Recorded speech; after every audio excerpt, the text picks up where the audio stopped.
Posted by you, Miss Smiles 11.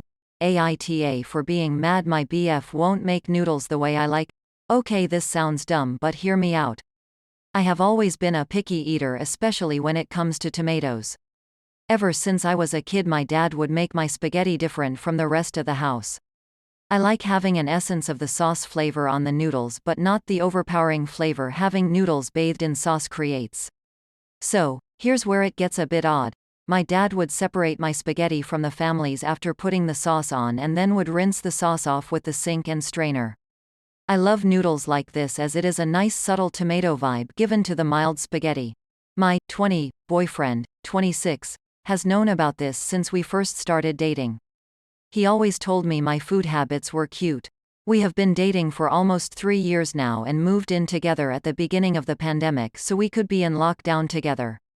Ever since we moved in together, he insisted on taking charge of cooking and all cooking-related tasks, dishes, grocery shopping, etc., and he assigned me the role of cleaning the bulk of the apartment. We split other tasks pretty much 50-52.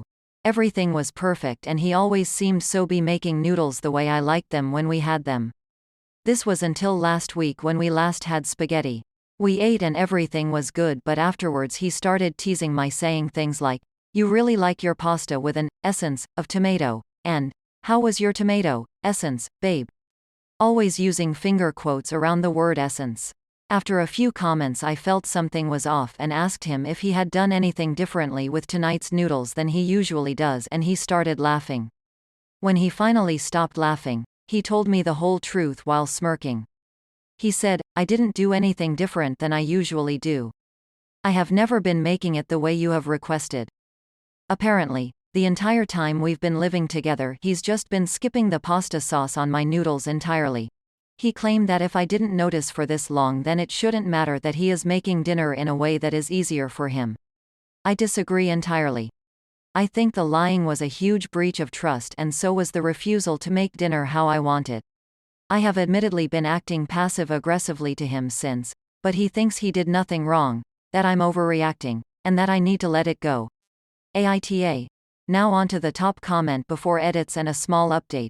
Posted by Fool Me Once. Shame on you. Esh. You both sound dreadful, to be honest.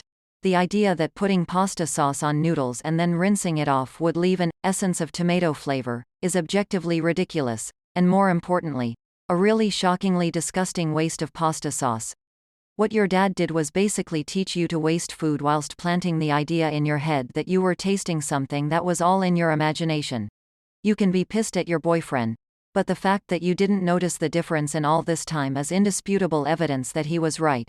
You weren't tasting any essence of anything to begin with. It was a placebo effect. You feel betrayed, but honestly, you should be more embarrassed that you were asking someone to consistently waste sauce by putting it on your noodles and then literally washing it off again. First of all, there is no rational way that you could have tasted it after that. Secondly, people, myself included, literally struggle to make sure that they can afford to put food on their table at all, and you're bloody well pouring it out the jar and then washing it down the sink on purpose. Be embarrassed. Your BF is an AH. Not for refusing to waste pasta sauce on you. Honestly, good for him. But for being a dick about it and mocking you. He sounds like a really nasty human being, and I can't speak for you, but I wouldn't date someone who spoke to me that way. He should have just pointed out the complete wastefulness of what you wanted from the outset. Though I suspect that you wouldn't have listened, honestly, if you actually believe that washed pasta noodles still retain an essence of sauce. I'm going to guess that you believe in homeopathy as well. Esh, and y'all deserve each other. Update 1 day later. Edit. My BF found the post and is not happy. I'm debating pouring the sauce directly down the drain to spite him. Edit 2. So, a lot has happened since this morning. Y'all may be happy to hear we broke up. We had a huge blow-up fight since he found the post, which led to me breaking up with him. He did not like being called a predator, and I started to think y'all had a point about that, so I ended up breaking up with him.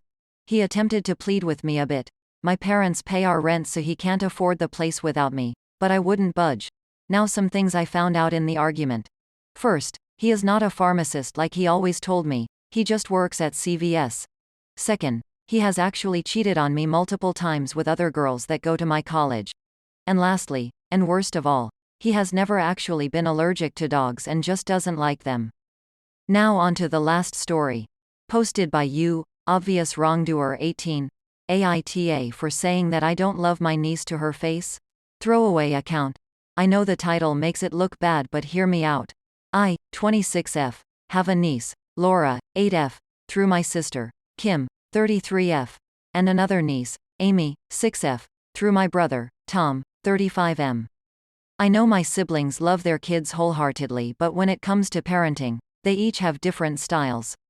This comes from the way that we were all brought up by our parents, who used the "because I'm the parent and you're the child, obey me without question" mindset that we all resented. Kim is the type of mother who just can't seem to say and still to the word no, while Tom will at least give an explanation as to why. While Amy is a sweet, energetic little girl, she does listen and knows to respect people's rules, boundaries. Laura does not. Laura is entitled. Laura is impatient. Laura is whiny. Laura will throw a massive tantrum if she is denied anything and will get progressively worse the longer she is denied, because she knows her mom will cave eventually. I haven't watched Laura since she was 6 and it was a nightmare. She yelled, screamed, kicked me, drew on the walls and broke one of my framed pictures, all because I made her dinner instead of getting fast food. Kim did apologize for Laura but shrugged off the idea of giving out a punishment, citing that kids will be kids. Never again would I be responsible for my niece again. Amy, on the other hand, may need to be told something more than once, but ultimately is a respectful child. I definitely babysat for Tom multiple times and do fun activities with Amy when I can. The coming August, before the start of school, I was planning on going with some friends to the Mouse Kingdom in Florida. Due to life events, they dropped out, but I still wanted to go and asked Tom if he and his wife would be down to come with me, and I'd go 50-50 on everything with them. They were delighted and we all decided to go. Obviously Kim found out and wanted to come too, but we all knew she couldn't afford it, so I thought everything was settled.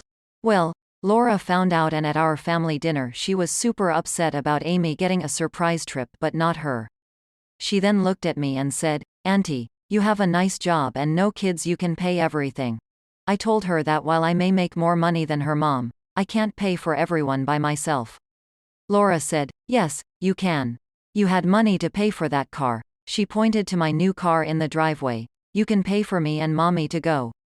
I refused and cue the tantrum. It was awful and she kept screaming, "Why?" and saying that if I really loved her, I'd make her happy by paying for the trip over and over. I kept refusing and she got worse before I finally snapped and yelled back that I didn't love her. That she was a mean little girl and that I didn't like being around her. That definitely shut her up, for a moment, before she started to sob and cry. Kim is berating me for being so heartless and that I'm evil for favoring one niece over the other. AITA? ETA for clarification. 1.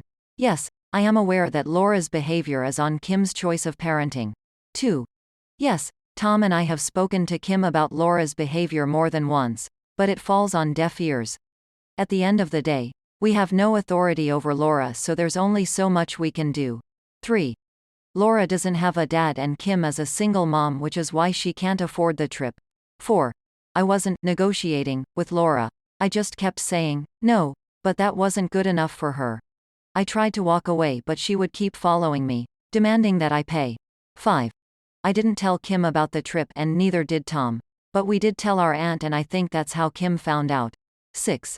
No, Amy didn't tell Laura because it was supposed to be a surprise. ETA 2. My parents are dead, so they don't have an opinion on this.